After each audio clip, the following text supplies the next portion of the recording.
ኪዳኔ ሆይ ደስ ይበልሽ ደስ ይበልሽ ከእንግዲህ ዘውዴ ቃል ተግባብተናል።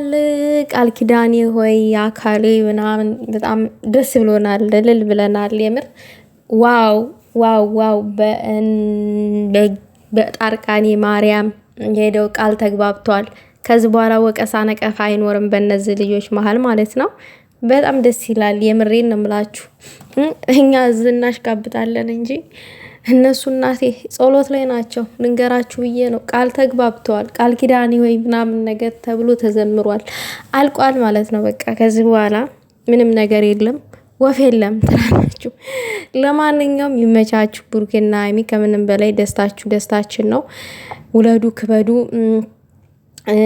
ደስታችሁን ያርዝምልን። እንወዳችኋለን፣ እናከብራችኋለን። እና ሰሞኑን እየተደረገ ያለው ነገር በጣም የሚያስደስት ነገር ነው። ይህ ሁሉ ነገር ያደረገው ልዑል እግዚአብሔር ነው። ክብር ምስጋና ለሱ ይሁን ብያለሁኝ። እኔ በበኩሌ ክብር ምስጋና ለድንግል ማርያም ልጅ